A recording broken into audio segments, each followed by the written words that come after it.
Better late than never. Welcome. Yellow. It's my fave. It's my favorite.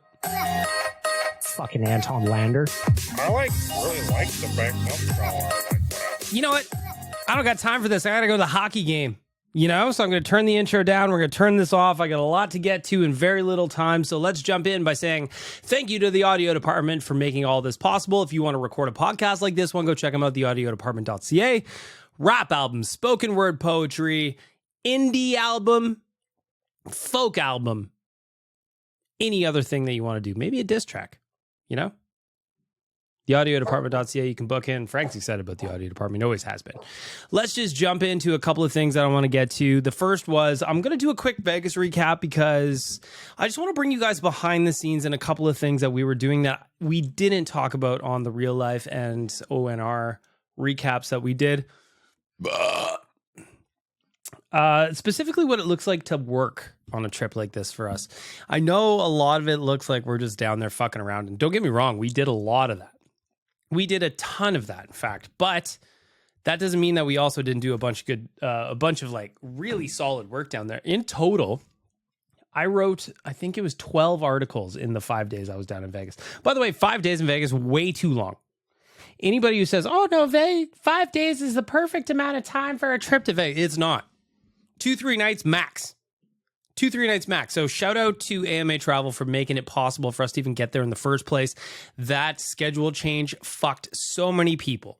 We talked about it. We met a guy who had to go to Nashville to Winnipeg at home. There was somebody who had to fly from Puerto Vallarta to home. There was just so many random stops and milk runs that people had to do because of that schedule change. Again, did the NHL even apologize or even acknowledge all the people that spent a bunch of money on travel to get down there for those games? Of course not. They don't give a shit. But once we were down there, a couple of things I want to mention. A lot of work goes down. So the reason that AMA Travel wants us to go on those is the AMA Travel Diaries, that's part of it. All the social posts, that's part of it. In total, we did over 2 million impressions for AMA Travel on this trip alone. That's over and above the 2 million plus impressions we did when we were down in LA. So that's really what it is. People ask me all the time, it's like, oh, Bag Milk, the job's so cool. You get to go to wherever for whenever. And it really is. But there's a lot that goes into it too. And I want to thank Jay. I want to thank Tyler. I want to thank AMA Travel again for making it all possible, being flexible, being nimble, and also the team at ONHQ that when we leave, things have to get picked up even though we're working on other stuff. Liam was producing shows. Gavin, the intern, was producing shows. Producer Aaron was taking on more on his plate. So it's actually quite disruptive when these kinds of things happen. But of course they're fun. Of course they're fun. You know, the other thing I want to talk about is just how cool it was to be down in a market where the people actually appreciate visitors coming down and adding to the atmosphere. I'll tell you a quick story. I was at game 3 on Monday. Obviously, it was a disaster. No question, it was a disaster. So I sat next to a Vegas Golden Knights fan named Greg. He and his wife decided they were going to leave the pub they were at early on Saturday. Oilers were absolutely running away with it. They said, you know what? Let's go to Edmonton for game 3. They went to McCarran Airport or whatever it's called now, flew into Edmonton, stayed at the Matrix Hotel, got some tickets, obviously the exchange rate. If you've come down back from the US recently, you realize that the exchange rate is in your favor. Going down, however, not so much. So they came down, went in for game 3, and he was telling me, he's like, listen, I'm a season ticket holder in Vegas. We love when Canadian teams especially are down there because it adds a different element to the game. It adds a different atmosphere in the arena. T-Mobile Arena is great, but it is a lot more fun when there's people going back and forth, and it's all in a joking and fun manner. Nothing at all like what we talked about with the King series in that series. There was no, like, of course there was heckling, but it was what you would expect going into an opposing barn and cheering for your team. So reverse, on Monday, he goes, listen, man, first time I've ever been at Rogers Place. This place rules. It's nice to hear from an opposing fan that, listen, the arena that we have is also pretty fucking cool. Is there issues? Yeah. They could probably double the amount of bathrooms in there, still not have enough. In Vegas at T-Mobile, these are the things you want to know. Can you grab a beer and go to the bathroom in the intermission without missing anything? In Vegas, yes. Can you do that in Edmonton? Yeah, I don't know. Did my friend Greg have an OnlyFans studio set up in his room like we did in Vegas? Probably not. You know, it's funny to think about it. When you look at the room from afar, I always think about what the cleaning staff, when they come into our room when we're on these trips, what they think, because there's a tripod set up with a camera, and there's these lights, and then there's the big Rodecaster board that Tyler brings, and there's microphones everywhere. And I can only imagine what's going on in their head when they look around and they go, the fuck is happening in here? Are they doing some kind of like OnlyFans snuff film porn shoot in here? Because I don't want to clean any of that, and I wouldn't blame them. We did leave them a nice tip. We did not make a snuff film, nor are we making OnlyFans content. Please subscribe to my OnlyFans. It's mostly pictures of my feet. Now, getting back to sitting next to a Vegas fan on Monday, it was interesting for me because I've never had an experience where I sat and just bullshitted with an opposing fan for the entire night. Both Greg and his wife were completely lovely. My missus and I were both down there, or we were at the game, and even Mrs. Melk leaned over. She goes, they're very, very friendly. Like, they're having a good time, and yeah, they were cheering and standing up and clapping and doing all the things, but it wasn't annoying because they go, you know what? Damn, it's a great atmosphere in here. He goes, you know what? You guys are going nuts in here. It is louder in here than it is in Vegas. And I love hearing that too, because a lot of people, when I say that stuff, they go, oh, you're biased. That didn't happen. There's no way it happened. It did.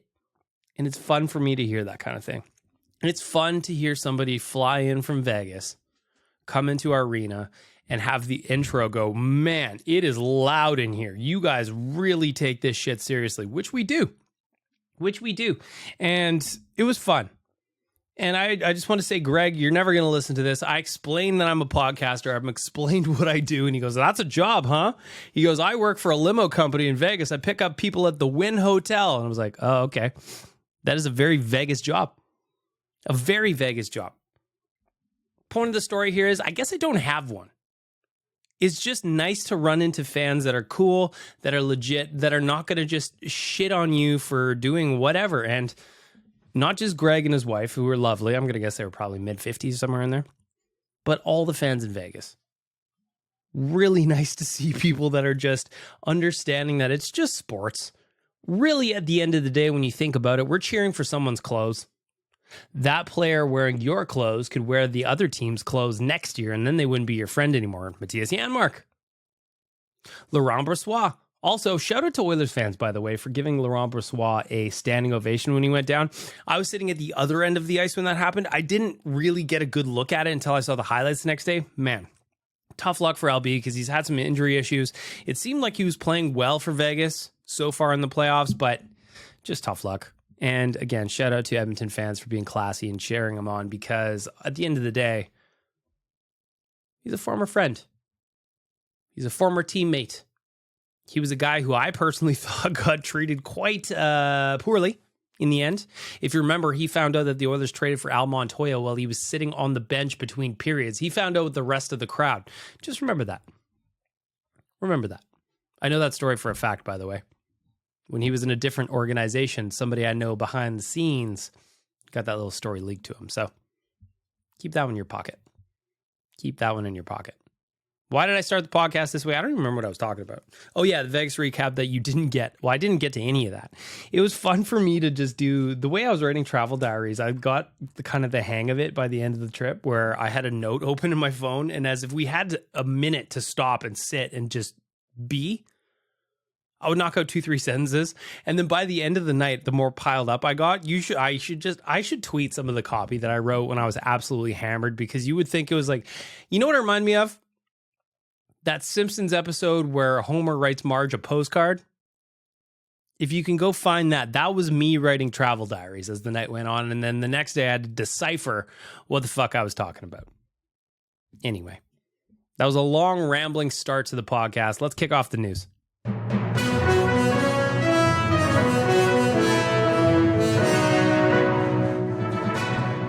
The news is brought to you by SYC Brewing.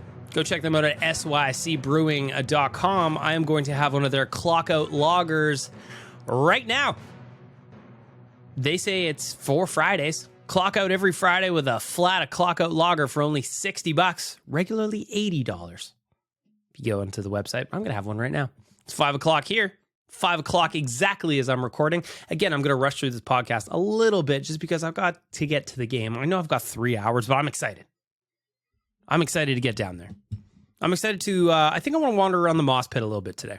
I haven't spent any time out there yet in the playoffs, and Gord willing, it doesn't rain. I'll be able to spend a little bit of time out there. But I think that's my plan, and that's why SYC Brewing would appreciate as well. Looking at the news, LB is out. No real update on what was going on with him, but he is just out for the series. So Adin Hill starts game 4 with Jonathan Quick backing him up. Now, if we think back to game 3, the Oilers didn't get nearly enough shots on Adin Hill, and when they did get shots on Adin Hill, he could see all of them.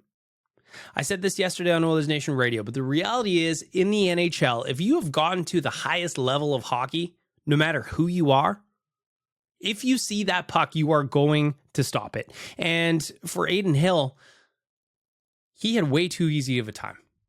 Way too easy of a time. So my goal for the Oilers tonight is to have more traffic, more chaos, more bodies in front of Adin Hill and make his life difficult. In game 2, that was the game the Oilers won 5-1. They were playing a much simpler game. They were going north-south. There wasn't a lot of this east-west puck movement. They weren't trying to sort things through sticks and shift things through people and lobbing pucks skyward down the ice. That didn't happen in game 2. They were very, very straightforward. Get pucks on net. Shoot from the parking lot. Create your own chaos. Because what we learned about the Vegas Golden Knights through 3 games is they're not going to give the Oilers anything. They're better defensively than probably a lot of people give them credit for. They are not as, I guess, rigid as the LA Kings were in the first round, but you can't play cute hockey. And for the Oilers, that was something that happened en masse on Monday. Cannot happen again. In other news, I'm looking around Twitter right now as I'm recording. Still no update on whether or not Zach Hyman was playing. According to Jason Gregor, he was a 50-50 for whether or not he would play tonight. And I don't really like that. Why? Let me tell you. The Oilers did not get any luck from the referees. I'm not going to harp on the referees. I'm going to do that in the righteous sack beating. But Zach Hyman took a knee to groin, whatever it was. Either way, he stayed down. You could tell he was in pain. I was worried about it.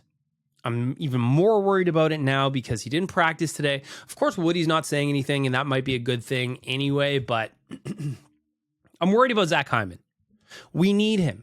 We need Evander Kane to get going. We need Ryan Nugent-Hopkins to get going. And Nuge has been a non-event. From a guy who went from scoring 104 points, we all donated money to the Edmonton Humane Society when he scored 104 points. For him to disappear like this with only 6 assists through 9 games, gotta be better, Nuge. Only 4 goal scorers for the Oilers in this series through 3 games. Of course, Leon Draisaitl scoring en masse. Connor McDavid, you're expecting him to. Evan Bouchard and Warren Foegele are the only other goal scorers. So we got Connor and Leon. We all see that coming. Bouchard and Foegele. We need more than that if the Oilers are not only going to climb back into this series and tie things up tonight in game 4, but also just continue on in their playoff series, playoff lives, whatever you want to call it. 4 goal scorers. Simplify. Create your own luck. Create your own chaos. That is going to be the ticket to winning tonight. The Oilers, I'm expecting a much better effort. So if you listen to this on Thursday after the game, let me know how I did. I got a 4-2 win dialed in. I can see it. I can predict it. I've even tossed a little shekels. Just a couple. Toss it on their podcast confession. Looking around the NHL as we continue on with the news, there have been weird games in every series. I'm talking blowouts. Like the Oilers won 5-1 in game 2. They lost 5-1 in game 3. Last night, the Carolina Hurricanes beat the New Jersey Devils 6-1. Dallas beat the Kraken 6-3. But if you remember the game before that, the Devils blew out the Hurricanes. They had like 8 goals or some shit like that. The Kraken blew out the Stars. It was 7-2. Like, what is with this lack of defense and just apparently goaltending? I'm not saying the goalies are bad, but I'm saying every other game, it almost seems like they are absolutely getting lit up, and it is one of the wildest second rounds I've seen. Outside of the Leafs and Panthers, which is starting right now, I'm looking on behind me. Outside of that series, which has had close games, but have ultimately 3 straight losses for the Leafs. I'm very, very surprised about the way some of these games have played out. Very high scoring. You bet the over, essentially. We're going to talk about that in the betting segment, but you bet the over. So it's been very, very interesting. Toronto, as I mentioned, they're on the brink of elimination. What happens from there? What happens? Today, Frank Saravalli was on Oilers Nation Every Day with Tyler Yaremchuk, and he was almost implying like, if the Leafs can't get through this, and we all know the math, it's less than 2% of teams have ever come back from 3-0 down in the playoffs. Less than 2%. So you're telling me there's a chance. What happens? Is Kyle Dubas out? Is it going to upset him that he won't get nearly as much face time where he's pretending to get mad at fans and throwing water bottles and shit? Allegedly, in my opinion, on purpose. I think he knows on camera. I just think he knows he's on camera after that one time where he was getting into it with the Tampa Bay fans and a bunch of people in Toronto liked it. I think he's hamming it up for the camera. Again, I don't know anything about anything, but that's just my opinion. Allegedly, in my opinion, I think Kyle Dubas is hamming it up for the camera. What do you got to say about that? Who says no? Me or Dubas? Dubas will be like, well, I would never ham it up for the camera. I don't think that anybody wants to see me do that. Yeah, they do. And I think you want them to see you do it too. You're talking to yourself. You're chucking water bottles. Anyway, what happens if they lose? Is he gone? He needs a new contract. Talking about it in Vegas with Jay and Tyler, they both think that he could end up in Ottawa. Pittsburgh has been floated out there. What happens next? What happens to a guy like Austin Matthews that has 1 year left on his contract after this one if Kyle Dubas goes? Is he going to go chase the bag? Somebody else? Will he have loyalty to a new GM? I don't know. I'll give you another prediction, though, by the way. I think that the Oilers are going to make a GM change no matter what happens this offseason. I think Uncle Ken is going to get bumped up to president of hockey ops or something like that. And the guy that they brought in a while ago that seemed to be a GM in training in Steve Stais, I bet he takes over. So today, May 10th, if that happens, circle back to this and give me some credit for it, would you? Make a mental note. Write it in your binders of BLTN notes. I know you've got them. You're keeping meeting minutes of all these shows. I bet you are. I bet you are. Now, what else have we got? Tonight, Wednesday, we have got the Leafs on the brink of elimination. What else we got? Is that only the 2 games today? Blah. It is only the 2 games today. So Vegas leads the Oilers 2-1. Oilers have a chance to tie it up, though the Leafs are down 3-0.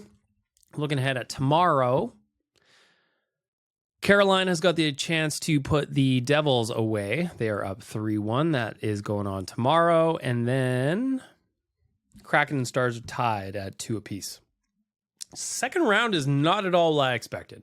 Here's what I expected. 1, Oilers to win in 6 or 7. We're still on pace for that.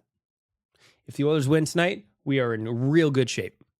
I expected the Leafs to walk through the Panthers. So depending on what's happening in the game behind me, both teams are just hitting the ice now. That could be interesting. I expected the Seattle Kraken to lose, but I expect them to lose in 6 or 7.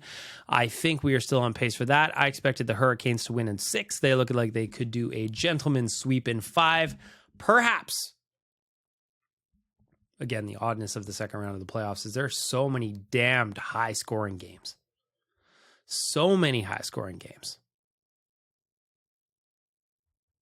What can the Oilers do? What can the Oilers do? Through 3 games so far, the Vegas Golden Knights have the upper hand at 5-on-5 in goal scoring. The Oilers need to step it up at even strength. All in, everybody needs to be going, I believe, and that's where we're going to wrap up the news.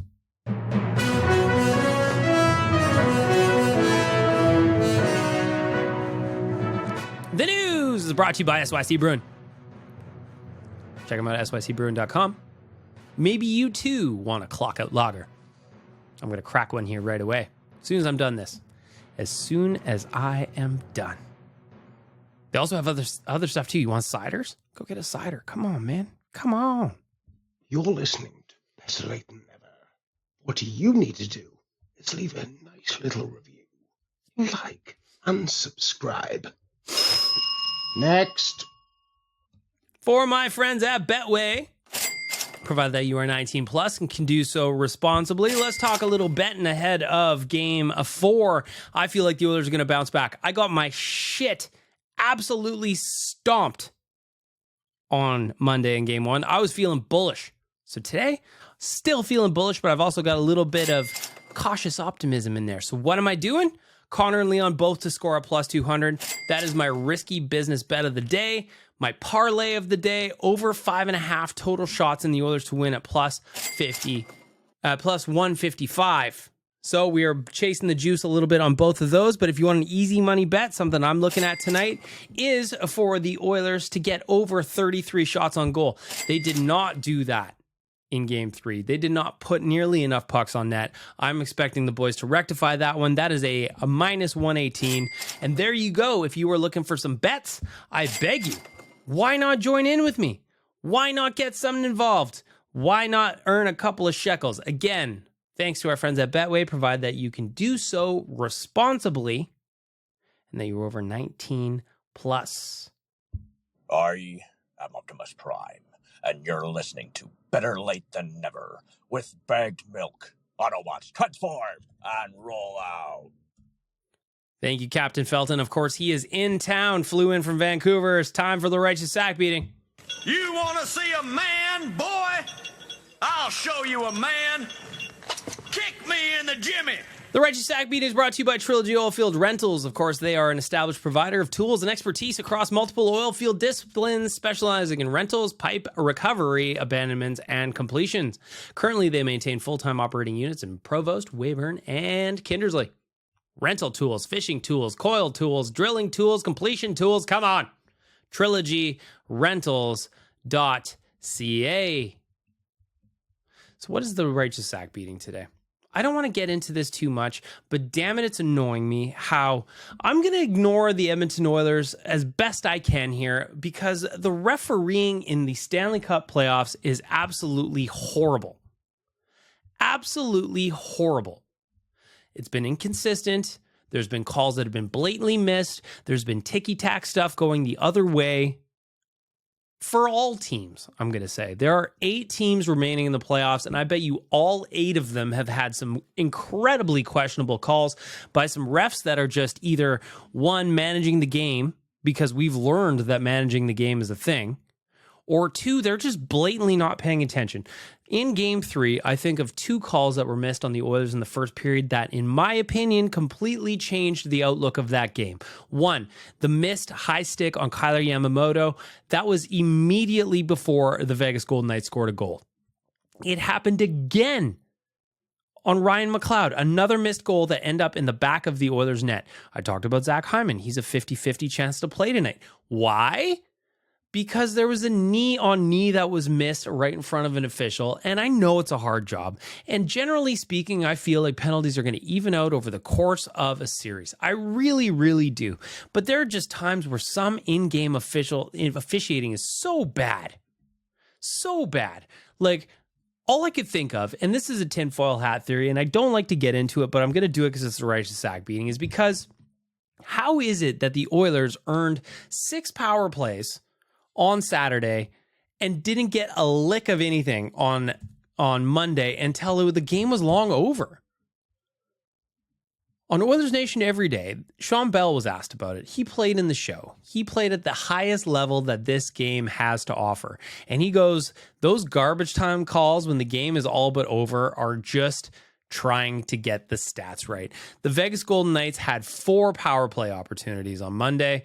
The Oilers had 2. And let me tell you, one of them was about 34 seconds long because it was an even up. The second came when the game was long over. What are we doing? Can we not get to a point where we just call the rule book? We've all asked for it. We've all asked for it. We want the rule book called. The players will adjust. But instead, what we're getting is missed calls. We're getting Andrew Cogliano's neck broken and a 2-minute minor dished out with no supplemental discipline for Jordan Eberle. That is what we're getting in the first round. Fogle hit from behind. Bouchard hit from behind. Very dangerous plays that the refs are just not picking up. And I don't understand how the league just goes, throw their hands up. Officiating's fine. Nothing to see here. No problem at all. No problem at all. I just don't understand. And I don't get it. And I don't get how the NHL doesn't do enough to protect its players. Do we not want offense?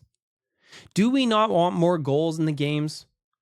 Do we not want to see the scores get run up because power plays are good? Maybe it's just because the Oilers' power play is so good. I watched a bunch of hockey during the playoffs, and it is quite sad to look at power plays that are not the Oilers' power plays and realize how junk everyone else is. But still, for a league that is gagging for offense, they've got a built-in solution right there, provided that their own employees just called the rule book. Just call the rule book. I don't feel like it's that hard. Everyone will be able to figure it out. I promise. You want to see a man, boy? I'll show you a man. Kick me in the jimmy. You're listening to Better Lait Than Never with bagged milk on your usual podcast scenario. What I would suggest is you like, subscribe. Hey, guess what? Leave a review. Otherwise, the puppy gets it. Time for the voicemail.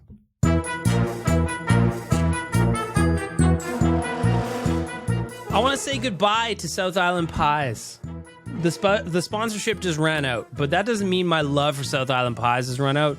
Jamie, if you're listening to this, what a partnership we had, my man. I know we're going into the off season. We're going to revisit towards the start of next season, but I just love the product. I'm going to give you a free plug here today. SouthIslandPie.ca. Go check out Meet the Pies. Get yourself something delicious to eat because I promise you the story and the product sell themselves. You don't need me to say anything about it. What you've got is a superior product from a guy who really cares. And South Island Pies, I was very, very pumped to have you as a sponsor on this podcast. Hopefully down the line we can work together again. Go check out the pies. Go check out the pies. Now, before we get started on the voicemail, I want to admit that we didn't do any voicemails last week in Vegas. So a bunch of what I had was just really old and out of context. It just was. And so I'm not going to play stuff where it goes, hey, we beat the Kings in game 6. We're going to Vegas. Like, it doesn't make sense. I hope you guys understand. Next time I will bring my iPad to Vegas or wherever I'm going, and we will do a normal version of the podcast, or at least as close to as possible. I understand it's weird when it's a cold open, there's no buttons, there's nothing at all, and nobody gets a chance to say their piece. You worried about people not saying their piece? Well, let me tell you, I've been waiting for weeks. I've been waiting for weeks to say what I have to say. And what have you done? You just go ahead and ignore me. You pretend like Satan hasn't carried the mail for you when you have nothing to say. You pretend like you don't just push that button and have a good time and having laughs and saying all the horrible things that are in your head.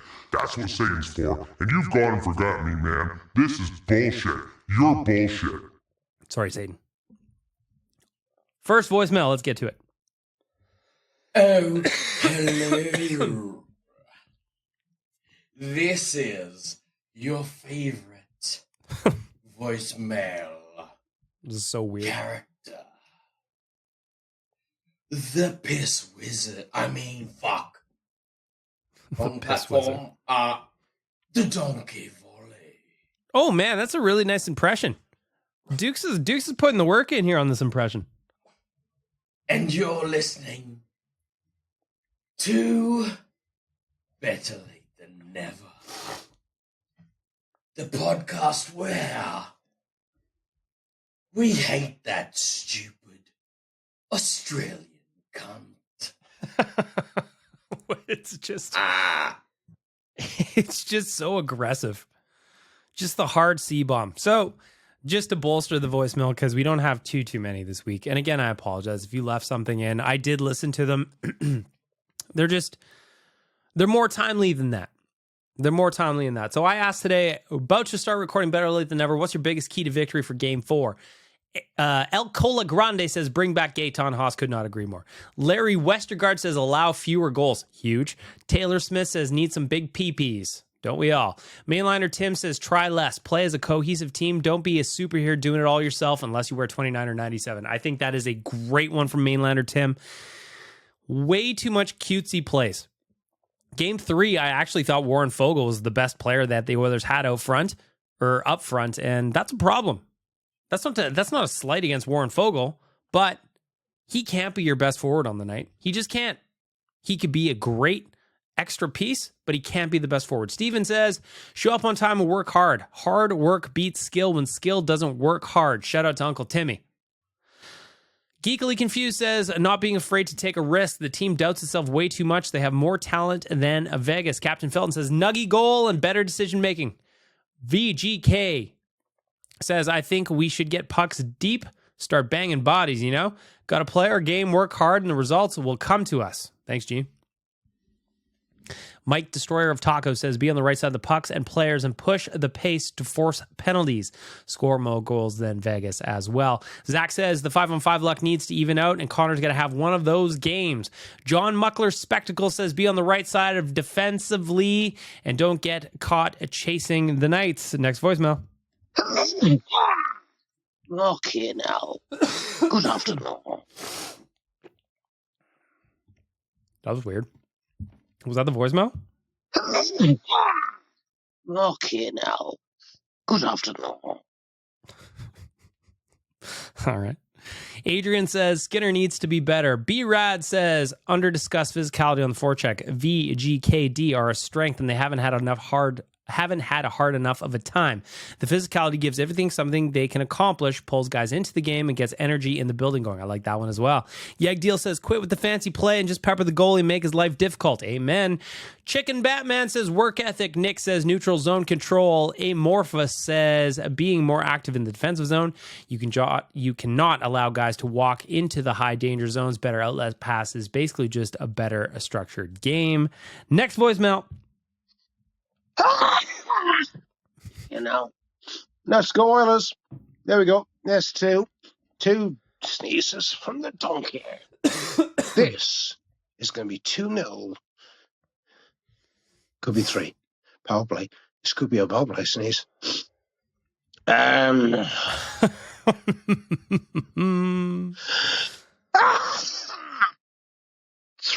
Oilers. 3-0. Let's go.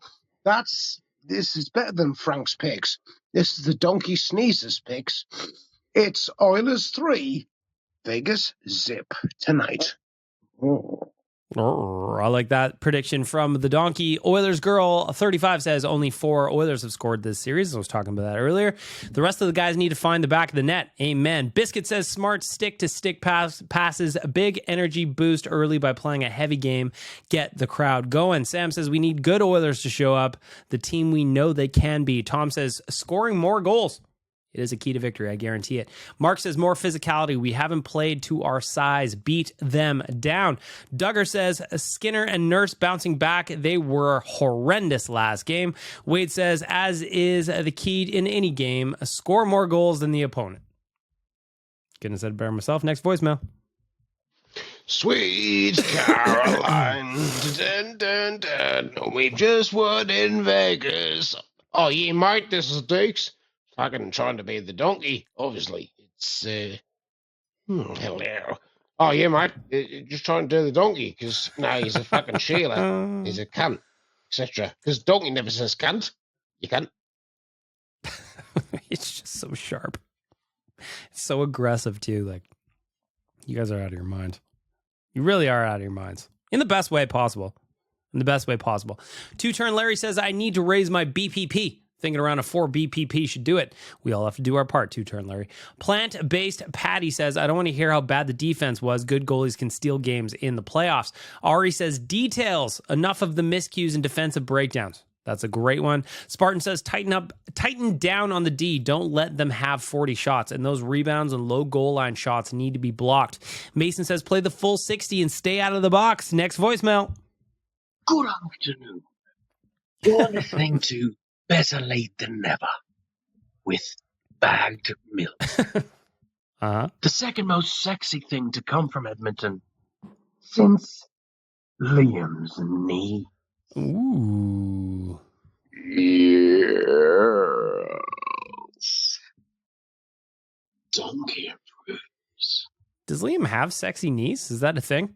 You know Liam has sexy knees. That English guy can do no wrong. His hair is nice. His mustache looks good. I think the way he does his hair looks fantastic. And come on, he's got the sexiest knees of all.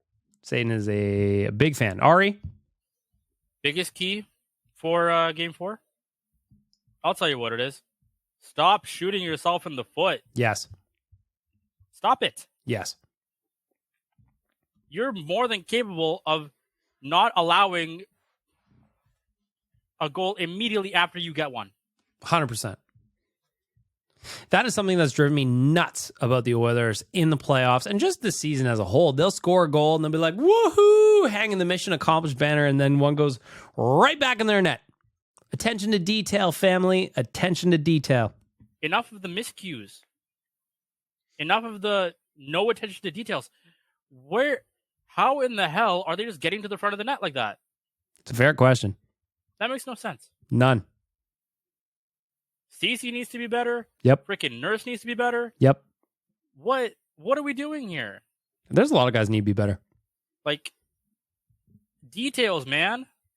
Details. You cannot allow them to just walk in on your goalie like that. Mm-hmm. Ari's Check making a your lot of man. sense. Work on your details. It's not that hard. Ari making a lot of sense. Back to Twitter. Keys to victory. Tom just says, how about showing up?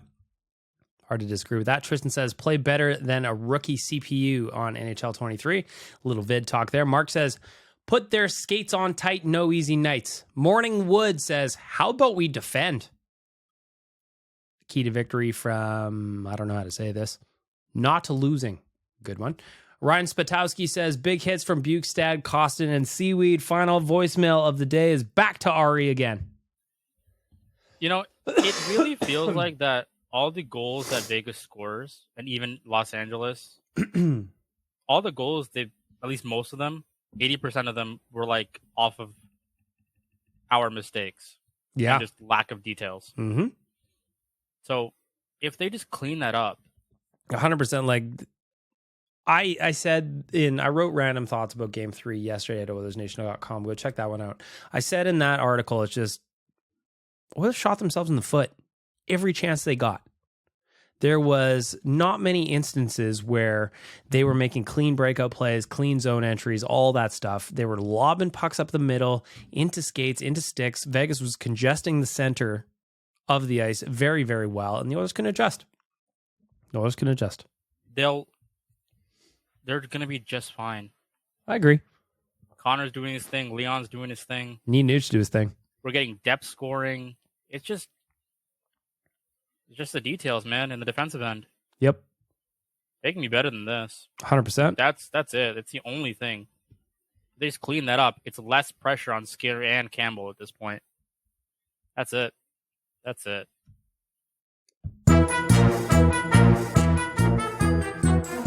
There you have it for the voicemail. Again, I do apologize if you left voicemails that I did not play today. They were just old. They were old. We can't be talking about the Kings when we're already in Game 4 against the Golden Knights. You know what I mean, man? Of course you do. If you want to sponsor the voicemail, hit me up at Oilers Nation or bagmilk at OilersNation.com. This slot is now open. Arguably one of the most popular segments on the podcast. If you want some numbers on what it looks like to sponsor these, including what you get in terms of downloads and social clips and the viewability of those things, again, hit me up, bagmilk at OilersNation.com. A couple other notes here tonight. We are going to Rogers Place. Stuart Skinner is back between the pipes.